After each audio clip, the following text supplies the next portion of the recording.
Hello, मेरा नाम है अभिषेक और स्वागत करता हूं बच्चों आप सभी का हमारे इस प्यारे से खूबसूरत से प्लेटफॉर्म पे जिसका नाम है जेआर कॉलेज। तो यार कैसे हो आप सभी लोग? आई होप आप लोग एकदम बढ़िया होंगे, आप लोग की पढ़ाई एकदम बढ़िया चल रही होगी बच्चों, ठीक है। जैसा कि आपको पता है हमने हमारे इस प्लेटफॉर्म पे शुरू किए हुए हैं केमिस्ट्री और बायोलॉजी के लेक्चर्स, सही है, जहाँ पर हम आप लोग को सारे के सारे चैप्टर्स पढ़ा रहे हैं लेक्चर बाय लेक्चर फॉर्म में। केमिस्ट्री के लेक्चर्स कुछ बचे हुए हैं बच्चों, वो भी मैं आप लोग को पढ़ाने वाला हूँ, सही है। साथ ही के साथ मैं बात करूँ बायोलॉजी की, तो बायोलॉजी में बच्चों कुछ लेसन्स बचे हुए हैं, उनको हम लोग कवर कर रहे हैं हमारे इस लेसन के इस चैनल के ऊपर, सही है। हम लोगों ने शुरू किया था एक बहुत ही इंपॉर्टेंट चैप्टर जिसका नाम क्या है, फोटोसिंथेसिस, और this is the last lecture of this chapter, ठीक है, जहां पर हम लोग पढ़ेंगे ब्लैकमैन्स लॉ ऑफ लिमिटिंग रिएजेंट, उसी के लिमिटिंग फैक्टर, उसी के साथ साथ बच्चों हम लोग फैक्टर्स अफेक्टिंग पढ़ेंगे फोटोसिंथेसिस के, सही है। तो आज ये लेक्चर ज़्यादा बड़ा नहीं होगा मेरे अकॉर्डिंग, क्योंकि इसके अंदर सिर्फ और सिर्फ एक्सप्लेनेटरी चीज़ें, कुछ मैं चीज़ें आपको लिख कर डायग्राम बनाकर नहीं बता सकता। हाँ, देयर आर सर्टेन ग्राफ्स जो मैं आपको बता सकता हूँ ड्रॉ करके कि कौन सा ग्राफ किस तरीके की किस चीज़ों को डिनोट कर रहा है, सही है। तो उस पर हम लोग चर्चा करेंगे बच्चों आज की इस वीडियो में। एक और बात बता दूँ आप सभी के लिए, जो आपका सिलेबस है वो कंप्लीट होगा। अगर आपके डाउट है सर हमारा सिलेबस जो इस चैनल पर है वो कंप्लीट नहीं हुआ, तो ऐसा नहीं है बच्चों, आपका सिलेबस कंप्लीट होगा। हमारा जो फोकस है वो थोड़ा सा 12th की तरफ शिफ्ट हो गया था, क्योंकि उनके एग्जाम्स काफ़ी ज़्यादा नज़दीक हैं, सही है।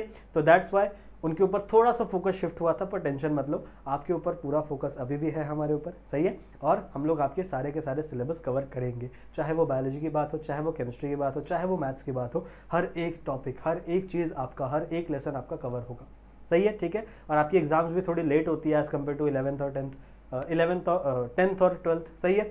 बच्चों टेंशन लेने की बिल्कुल भी ज़रूरत नहीं है, हम अपनी तरफ से पूरी कोशिश कर रहे हैं।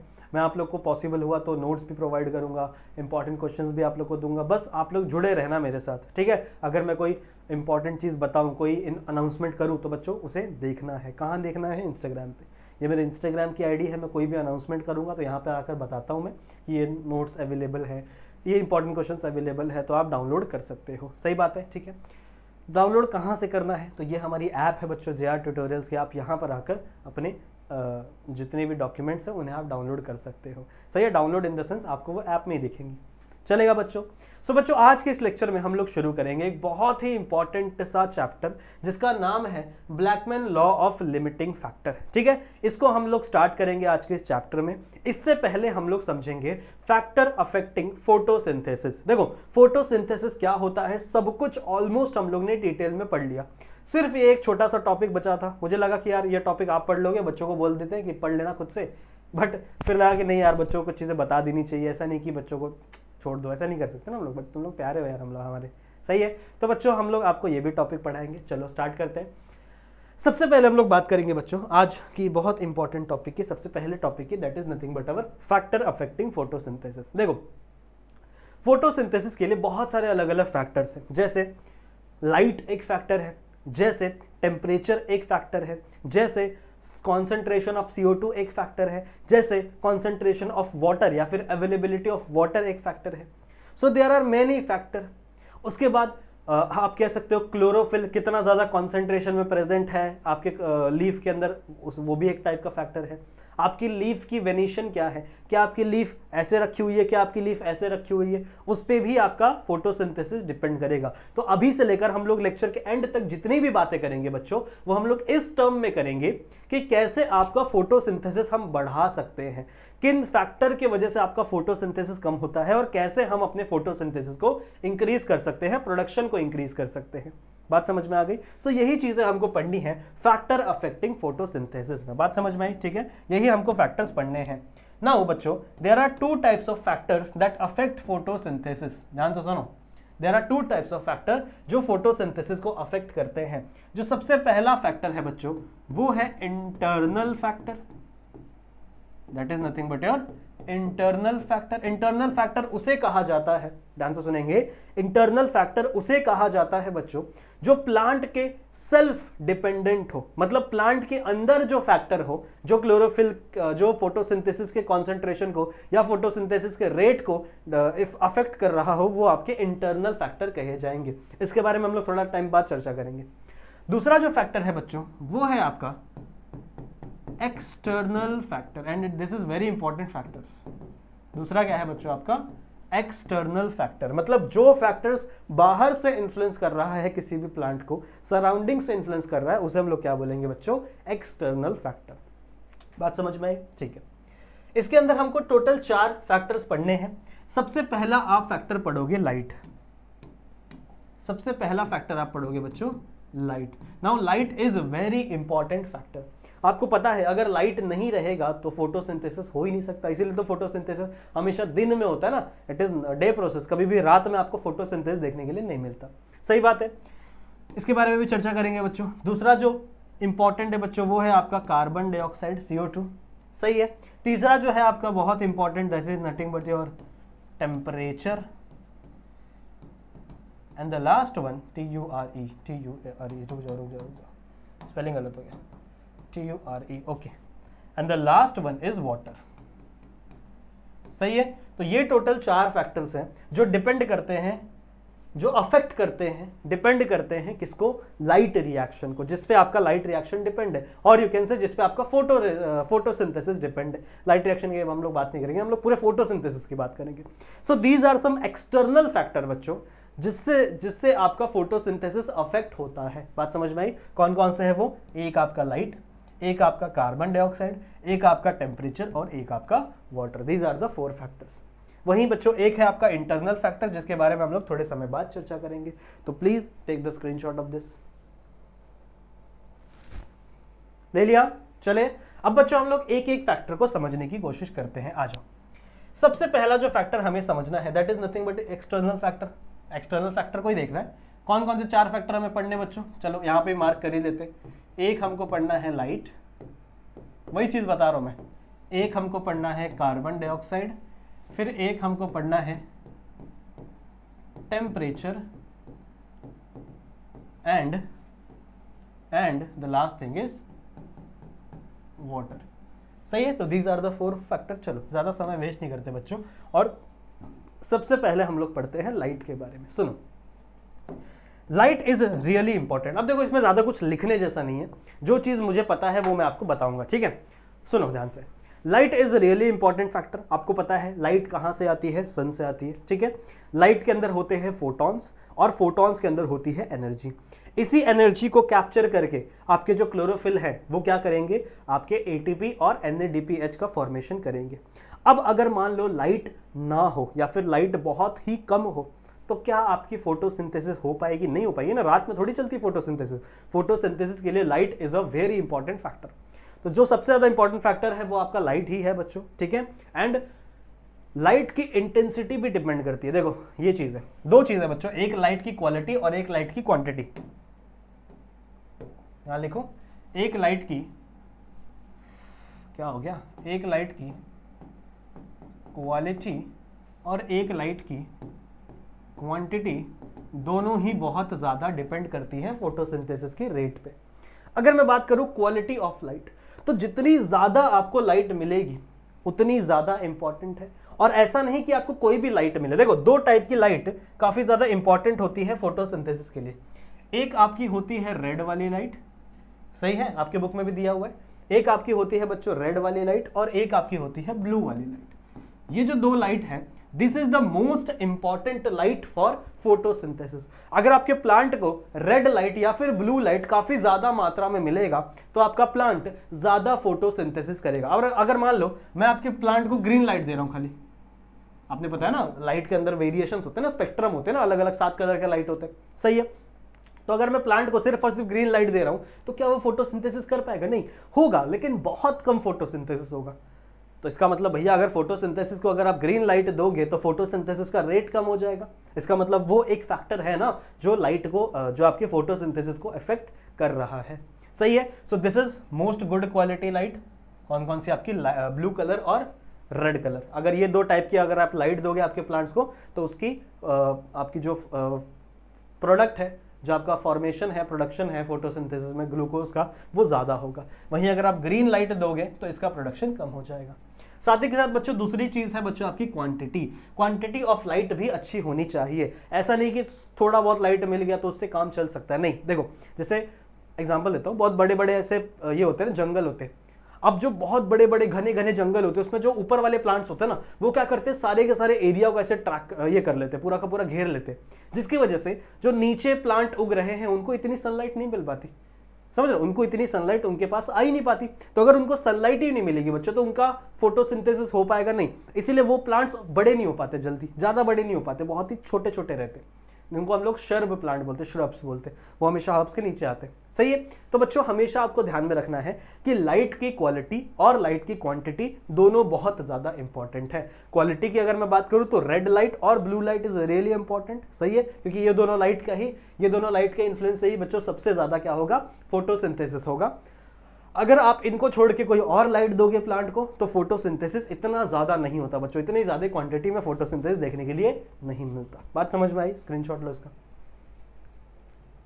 समझ में आई बच्चों? ठीक है, ऐसे ही छोटे छोटे टॉपिक है, ऐसे छोटे छोटे टॉपिक है बच्चों। ठीक है, समझ में आ गया? ओके। अच्छा, एक और चीज है कि अगर मान लो मैंने बहुत ज्यादा इंटेंसिटी ऑफ लाइट दे दी, अगर मान लो मैंने बहुत हाई इंटेंसिटी ऑफ लाइट दी किसी भी प्लांट को, तो एक ऐसा टाइम आएगा कि भैया चलो आपकी फोटोसिंथेसिस मैक्सिमम होगी। पर अगर आप और ज्यादा लाइट दो, लाइट की क्वांटिटी बढ़ाते जाओ तो क्या होगा पता है? तब आपके क्लोरोफिल के मॉलिक्यूल ब्रेक हो जाएंगे। आपका क्लोरोफिल का मॉलिक्यूल क्या हो जाता है बच्चों? ब्रेक हो जाएगा। समझ रहे हो? क्लोरोफिल के मॉलिक्यूल ब्रेक हो गए, फोटोसिंथेसिस और कम हो जाएगा, मतलब कम हो जाता है। तो इसका ग्राफ कैसे बनता है पता है? इसका ग्राफ कुछ ऐसा दिखता है, जैसे मान लो ये है, यहाँ पे आपने दिया है समझ लो लाइट, और यहाँ पे आपने रखा है फोटोसिंथेसिस। ठीक है, तो ग्राफ कैसा बनना चाहिए? एक्चुअल में ग्राफ बनना चाहिए बच्चों कि जैसे जैसे लाइट बढ़ रहा है वैसे वैसे आपकी फोटोसिंथेसिस बढ़ रही है। बट एक ऐसा टाइम आएगा जब लाइट आप कितनी भी बढ़ा लो, फोटोसिंथेसिस कांस्टेंट हो जाएगी, मतलब सैचुरेट हो जाएगी, उससे ज्यादा आपकी फोटोसिंथेसिस नहीं होगी।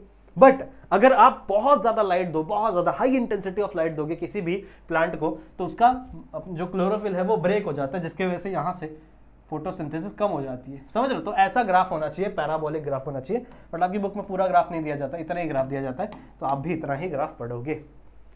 समझ में आया?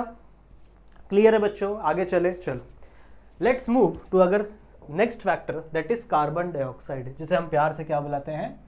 CO2। सही है। Now CO2 is also very important factor, बहुत ज्यादा इंपॉर्टेंट फैक्टर है बच्चों कार्बन डाइऑक्साइड भी। अगर कार्बन डाइऑक्साइड नहीं होगा तो डार्क रिएक्शन नहीं चलेगी, और डार्क रिएक्शन ही रिस्पॉन्सिबल है आपके ग्लूकोज के फॉर्मेशन के लिए।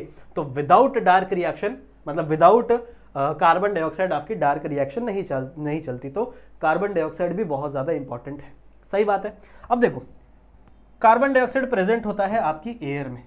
कहां पे प्रेजेंट है? ये एयर में प्रेजेंट है। कितना प्रेजेंट है ये बच्चों? प्रेजेंट है ऑलमोस्ट 0.3 से लेके 0.4% तक। कितना? 0.03, आई एम गेसिंग 0.03 है, लेट मी चेक। 0.3 दिया है, हाँ 0.3 है। चलो, सो बच्चों इसकी कॉन्सेंट्रेशन कितनी है? इसकी कॉन्सेंट्रेशन ऑलमोस्ट एयर में कितनी है? 0.3 से लेके 0.4% तक। बट आपको पता है इतना CO2 प्लांट्स के लिए इनफ नहीं है, प्लांट्स को इतना CO2 नहीं चाहिए। आपको पता है साइंटिस्ट ऐसा कहते हैं कि अगर आप एयर के अंदर थोड़ी सी CO2 की मात्रा और बढ़ा दो, मतलब अगर ये जो 0.03 है ना, 0.04 है ना, इसको आप बढ़ाकर अगर 1% तक लेके जाओ CO2 की कॉन्सेंट्रेशन को, CO2 के लेवल को, तो उस टाइम पर फोटोसिंथेसिस सबसे ज्यादा मैक्सिमम होगा। क्या बोला? समझ में आ गया? मैंने ये बोला बच्चों कि अभी आपके एयर के अंदर कितना कार्बन डाइऑक्साइड है? ऑलमोस्ट 0.3, 0.28 होता है, 0.3 से लेके 0.4 के बीच में कार्बन डाइऑक्साइड है। सही बात है। आपकी बुक क्या कह रही है कि इतना कार्बन डाइऑक्साइड आपके प्लांट के फोटोसिंथेसिस के लिए इनफ नहीं है। They need more concentration, they need high concentration of carbon dioxide. तो आपकी बुक कह रही है कि अगर ये 0.3 या 0.4 से बढ़कर 1% पर आ गया, so it is more beneficial to the plants, और प्लांट्स इससे ज्यादा फोटोसिंथेसिस कर पाएंगे। अब हम लोग भी तो यही कर रहे हैं ना, हम लोग भी तो इंडस्ट्री लगा रहे हैं, हम लोग भी तो ये कर रहे हैं, इतना पॉल्यूशन हो रहा है, जिसकी वजह से CO2 बढ़ रहा है। आपको पता है ये एक्चुअल में 1% होना नहीं चाहिए। प्लांट के लिए तो अच्छा है, बट इंसानों के लिए, एनिमल्स के लिए अच्छा नहीं है, क्योंकि बहुत ज्यादा टेम्परेचर बढ़ जाएगा। आपने ग्लोबल वार्मिंग का नाम सुना है? Actually CO2 is a green house gas. CO2 जो है बच्चों आपकी it is a green house gas. Green house gas किसे कहते हैं? ग्रीन हाउस गैस किसे कहते हैं? सुना है कभी ग्लोबल वार्मिंग के बारे में? Suppose that this is the globe, हमारी अर्थ पृथ्वी, और यहाँ पे है हमारे सन, सही है। तो जब सन की रेज आती है ना हमारे अर्थ में, ऐसे सन की रेज आती है ना, तो नॉर्मली हमारी ये सन की रे है, ये ऐसे रिफ्लेक्ट होकर वापस चली जाती है स्पेस में, सही है। बट अगर आपके अर्थ के ऊपर काफी ज्यादा कॉन्सेंट्रेशन हो जाएगा CO2 का, CO2 का अगर कॉन्सेंट्रेशन अर्थ के ऊपर काफी ज्यादा इंक्रीज हो गया यहाँ पर, तो CO2 क्या करती है, इस रिफ्लेक्टेड रे को ट्रैप कर लेती है। ये जो रिफ्लेक्ट होकर रे जा रही थी ना, रिफ्लेक्ट होकर सनरेज बाहर निकल रही थी, उसको ट्रैप कर लिया जाता है, जिसकी वजह से यहाँ पर हीट बढ़ जाता है, इंटेंसिटी बढ़ जाती है, जिसके वजह से आप कहते हो कि हमारा जो ग्लोब है वो गर्म हो रहा है, यानी ग्लोबल वार्मिंग। समझ रहे हो, यही है ग्लोबल वार्मिंग।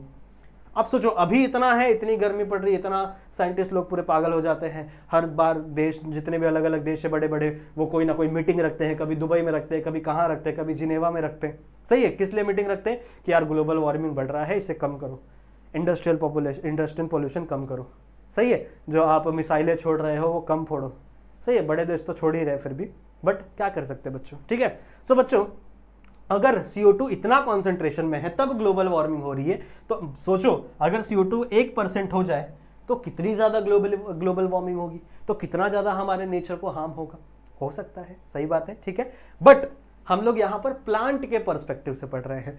प्लांट की बात करें तो प्लांट के लिए इतना CO2 इनफ नहीं है, इट नीड मोर CO2, समझ लो, ज्यादा CO2 चाहिए। तो इसका भी ग्राफ कुछ ऐसे ही बनता है।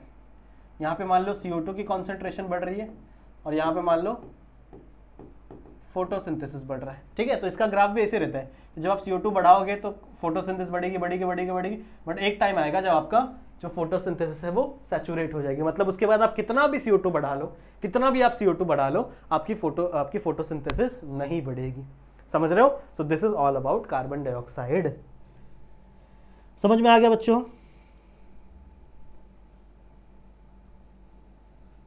चलो बात करते हैं आगे। नेक्स्ट चले आगे, स्क्रीनशॉट ले लिया ना। नेक्स्ट चले आगे बच्चों, अगला है हमारा temperature. Now temperature is also one of the important factor that affect the photosynthesis. Her plant एक स्पेसिफिक टेम्परेचर पे ही फोटोसिंथेसिस करता है, ज्यादातर प्लांट, ठीक है, एक स्पेसिफिक टेम्परेचर पे ही फोटोसिंथेसिस करेंगे। अगर आप उन टेम्परेचर से कम आ जाओ या उस टेम्परेचर से ज्यादा आ जाओ तो उनके फोटोसिंथेसिस के रेट पे इफेक्ट पड़ता है। क्या बोला, समझ में आया बच्चों? मैंने कहा कि हर एक प्लांट, जितने भी प्लांट है इस दुनिया में, वो एक ऑप्टिमम टेम्परेचर कहते हैं उसको, एक स्पेसिफिक टेम्परेचर, एक रेंज ऑप्टिमम टेम्परेचर की, उसी रेंज में वो मैक्सिमम फोटोसिंथेसिस करेंगे। अगर वहां पर टेम्परेचर आप बहुत कम कर दो या फिर टेम्परेचर आप बहुत ज्यादा कर दो तो बहुत रेयरली प्लांट वहां पर जिंदा रहेंगे, वो फोटोसिंथेसिस नहीं कर पाएंगे, समझ रहे हो, ठीक है। तो अगर मैं बात करूं ऑप्टिमम टेम्परेचर की, कितना टेम्परेचर होना चाहिए सबसे ज्यादा फोटोसिंथेसिस के लिए, ठीक है, सबसे ज्यादा फोटोसिंथेसिस के लिए कितना टेम्परेचर सुटेबल होना चाहिए बच्चों? So that is 25 degree Celsius से लेके 30 डिग्री सेल्सियस तक, this is the optimum temperature for the plant. 25 degree Celsius से लेके 30 डिग्री सेल्सियस, अगर इतना टेम्परेचर होगा इन्वायरमेंट में तो आपके प्लांट्स क्या करेंगे, अच्छा फोटोसिंथेसिस करेंगे, उनके अंदर फोटोसिंथेसिस काफी बेटर तरीके से होगा, उनके अंदर सबसे ज्यादा प्रोडक्ट बनेंगे फोटोसिंथेसिस में। अगर मान लो कोई प्लांट आपका -18 डिग्री सेल्सियस पे है, तो क्या इसके अंदर फोटोसिंथेसिस होगा? नहीं होगा, क्योंकि ऑप्टिमम टेम्परेचर से बहुत कम है, ठीक है, समझ लो। एक प्लांट होता है बच्चों जिसका नाम है ओपुंशिया, लास्ट वाले लेक्चर में बात किया था मैंने इसके बारे में, ओपुंशिया, सही है। ओपुंशिया का जो प्लांट है ना बच्चों, वो 50 डिग्री सेल्सियस में भी फोटोसिंथेसिस कर सकता है, क्योंकि भैया ये उसी जगह पे पाया जाता है, डेजर्ट में पाया जाता है, डेजर्ट प्लांट है, सही है। तो इसके अंदर कैम साइकिल चलती है, कैम प्लांट वाली साइकिल लास्ट वाले लेक्चर में पढ़ाई थी मैंने, ठीक है। एक सेकंड बॉटल मत गिर भाई, सही है। तो लास्ट वाले लेक्चर में मैंने आपको बताया था कैम प्लांट्स क्या होता है और कैसे उनके अंदर रिएक्शन चलती है। तो बच्चों ये ओपुंशिया है, ये 50 डिग्री सेल्सियस में भी आपका फोटोसिंथेसिस कर सकता है। But I am talking about most of the plants, most of the जो प्लांट्स है बच्चों, उनका जो ऑप्टिमम टेम्परेचर है that is near about 25 degree Celsius to 30 degree Celsius. समझ में आई बात? That is nothing but to 25 degree Celsius to 30 degree Celsius. समझ में आ गया? बहुत ईजी। चलो आगे बढ़ते। Next is water. वाटर क्या है? बहुत इंपॉर्टेंट। अगर वाटर ना हो, वाटर अगर नहीं मिले प्लांट्स को, तो प्लांट फोटोलाइसिस कैसे करेंगे? भैया फोटोलाइसिस ऑफ वाटर करने के लिए पानी की तो जरूरत है, और अगर फोटोलाइसिस ऑफ वाटर नहीं होगा तो H+ का कॉन्सेंट्रेशन कैसे आएगा, तो लाइट रिएक्शन नहीं होगी बच्चों। सो प्लांट में वाटर इज वेरी इंपॉर्टेंट, ठीक है, water is also really important. बिना पानी के फोटोसिंथेसिस करने की सोचना भी पॉसिबल नहीं, सही है। So this is really important compound. अब वाटर प्लांट में ऊपर कैसे आता है, it is all about transpiration. एक सेकेंड, जस्ट अ सेकेंड, हाँ, it is all about transpiration. आपने ट्रांसपिरेशन का नाम सुना है पहले भी, आई होप सुना होगा। क्या होता है ट्रांसपिरेशन में, देखो बहुत सारे प्लांट्स ना बहुत बड़े बड़े होते हैं, बहुत लंबे लंबे होते हैं, जैसे 60-60 मीटर लंबे प्लांट्स होते हैं। अब अगर उनके अंदर रूट्स पानी को एब्जॉर्ब करके ऊपर भेजना चाहते हैं तो वो कैसे भेजेंगे, क्या उनके अंदर कोई मोटर लगी है, ऐसे मोटर खींच के ऊपर पानी भेज देंगे, नहीं, उनके अंदर कोई मोटर नहीं फिक्स है बच्चों। तो उनके अंदर एक बहुत ही इंपॉर्टेंट प्रोसेस चलती है जिसका नाम है ट्रांसपिरेशन, जिसके जरिए आपके रूट्स में एब्जॉर्ब हुआ पानी कहां तक जा पाता है, टॉप तक जा पाता है। This process is transpiration. Because of the transpiration आपका प्लांट जितना भी पानी एब्जॉर्ब करता है बच्चों, उसमें से, ध्यान से सुनेंगे मैं क्या बोलने जा रहा हूं, आपका प्लांट जितना भी पानी एब्जॉर्ब करता है उसमें से सिर्फ 1% पानी वो यूज करता है फॉर फोटोसिंथेसिस। क्या बोला मैंने, समझा? जितना भी प्लांट पानी को एब्जॉर्ब करता है, प्लांट आपके नॉर्मल प्लांट्स की बात कर रहा हूं, जितने भी प्लांट्स आपके पानी को एब्जॉर्ब करते हैं उसमें से सिर्फ 1% पानी वो यूज करते हैं किसके लिए बच्चों, फोटोसिंथेसिस के लिए। बाकी के जितने भी परसेंटेज पानी है यानी 99% पानी वो सब ट्रांसपिरेशन में उड़ जाता है, समझ लो। बिकॉज अब ट्रांसपिरेशन नहीं होगी तो ट्रांसपिरेशनल पुल नहीं जनरेट होगा, और ट्रांसपिरेशनल पुल नहीं होगा तो पानी ऊपर ही नहीं आ पाएगा प्लांट्स के ऊपर, ठीक है, इतने बड़े बड़े प्लांट्स हैं उनको पानी चाहिए। सो बच्चों इट इज वेरी इंपॉर्टेंट, ये 99% उड़ाना बहुत जरूरी होता है ताकि 1% जितने भी लीव्स हैं 1% पानी उन लीव्स तक पहुंच पाए। अगर ये 99% पानी का आप ट्रांसपिरेशन नहीं करवाओगे ना तो ये 1% जो पानी है वो उन लीव्स तक नहीं पहुंच पाएगा, जिसकी वजह से फोटोसिंथेसिस नहीं हो पाएगी। So now this is water is also very important factor that affect the photosynthesis. Just take the screenshot and we will move. Simple simple से पॉइंट है बच्चों, ज्यादा कुछ है ही नहीं, क्या समझाने लाएगा, कुछ नहीं समझाया, बहुत सिंपल है। आ जाओ आगे चलते हैं। नेक्स्ट है बच्चों internal factor. Okay, internal factor क्या है, देखो एक्सटर्नल फैक्टर के बारे में बात की हम लोग ने जो अफेक्ट करेंगे फोटोसिंथेसिस के रेट को, but if I talk about internal factor तो इंटरनल फैक्टर में क्या क्या हो सकता है। अभी एक लीफ है, लीफ की ओरिएंटेशन कैसी, मान लो सन की रेज ऊपर से आ रही है और लीफ की ओरिएंटेशन ऐसी है, ऐसा आपका लीफ पड़ा हुआ है, तो ज्यादा सरफेस पे क्या नहीं, ज्यादा सरफेस पे लाइट पड़ेगी नहीं तो फोटोसिंथेसिस नहीं होगा। आपके लीफ का ओरिएंटेशन ऐसा होना चाहिए ताकि जितनी ज्यादा सरफेस है, जितनी ज्यादा सरफेस एरिया होगा उतना ज्यादा लाइट पड़ेगा, उतना ज्यादा फोटोसिंथेसिस होगा। फिर क्या डिपेंड होगा बच्चों, फिर थैलाकॉइड के नंबर, कितने ज्यादा थैलाकॉइड प्रेजेंट है, कितना ज्यादा ग्राना प्रेजेंट है किसी भी क्लोरोप्लास्ट के अंदर, फिर कितना ज्यादा ग्राना प्रेजेंट हो सकता है एक सेल के अंदर। कभी कभी ऐसा होता है कि एक सेल के अंदर कई सारे क्लोरोप्लास्ट प्रेजेंट होते हैं, कई सारे क्लोरोप्लास्ट प्रेजेंट होते हैं, जितना ज्यादा क्लोरोप्लास्ट होगा उतना ज्यादा फोटोसिंथेसिस होगा, सही बात है। क्लोरोप्लास्ट के अंदर भी जो क्लोरोफिल की कॉन्सेंट्रेशन है वो भी ज्यादा रहनी चाहिए। क्लोरोफिल किस टाइप का है उस प्लांट के पास, जिसके पास अच्छे टाइप का, जैसे मान लो क्लोरोफिल ए है, क्लोरोफिल बी है, वो ज्यादा कॉन्सेंट्रेशन में तो उसके अंदर फोटोसिंथेसिस भी ज्यादा होगी। So these are some internal factor जो प्लांट के अंदर डिपेंड करते हैं। प्लांट किस कंडीशन में रह रहा है, प्लांट को क्या वाटर मिल पा रहा है, these are the internal factor जो बच्चों जो डिपेंड करते हैं। यही बस यही है समझाने लायक, और ज्यादा कुछ है नहीं। समझ में आ गया, ठीक है, चलो रीड करोगे ना एक बार टेक्स्ट बुक, सब समझ में आ जाएगा। अच्छा, इसके बाद बच्चों एक बहुत ही इंपॉर्टेंट चीज है जिसको नाम दिया गया है बच्चों Blackman law of limiting factor, और इसका एक स्टेटमेंट भी मैंने यहां पर लिखा है। पर ये स्टेटमेंट समझाने से पहले मैं आपको एक डायग्राम बनाकर समझाता हूं कि एक्चुअल में Blackman law of limiting factor है क्या। चलो ठीक है, सुनो। Suppose that there is a tree, suppose that बच्चों देयर इज अ ट्री, ये एक ट्री है, ठीक है, ये एक ट्री है। नाउ बच्चों इस ट्री को बच्चों अच्छे खासे कॉन्सेंट्रेशन में पानी भी मिल रहा है, पानी की कॉन्सेंट्रेशन मस्त है। सपोज दैट सनलाइट की कॉन्सेंट्रेशन भी एकदम मस्त है, सनलाइट भी एकदम अच्छे क्वांटिटी में मिल रहा है, अच्छे क्वालिटी और क्वांटिटी का सनलाइट भी मिल रहा है, सही है। सपोज दैट टेम्परेचर भी सही है, टेम्परेचर कितना है, मान लो टेम्परेचर भी एकदम ऑप्टिमम टेम्परेचर है, मान लो 26 डिग्री सेल्सियस है, बहुत ऑप्टिमम टेम्परेचर है। लेकिन अगर इस प्लांट को CO2 ही ना मिले, मान लो इस प्लांट को CO2 ही ना मिले, तो मतलब CO2 की कॉन्सेंट्रेशन बहुत कम हो गई, CO2 की कॉन्सेंट्रेशन क्या हो गई, बहुत कम हो गई। मान लो सपोज दैट, क्या बोला मैंने, एक आपके पास प्लांट है, प्लांट के पास भरपूर पानी है, प्लांट के पास एकदम अच्छी खासी सनलाइट है, प्लांट एकदम मस्त टेम्परेचर में भी रह रहा है, तो इसकी फोटोसिंथेसिस का रेट ज्यादा होना चाहिए था, बट नहीं, ये सब कुछ पे फोटोसिंथेसिस का रेट डिपेंड नहीं करेगा। फोटोसिंथेसिस का रेट किस पे डिपेंड करेगा, CO2 की कॉन्सेंट्रेशन पे, क्योंकि CO2 की कॉन्सेंट्रेशन कम है, यहां पे CO2 की कॉन्सेंट्रेशन कम है। तो जो फैक्टर सबसे कम होगा, ध्यान से सुनेंगे मैं क्या बोल रहा हूं, जो फैक्टर बच्चों सबसे कम प्रेजेंट होगा, आपका फोटोसिंथेसिस का रेट उस पर डिपेंड होगा।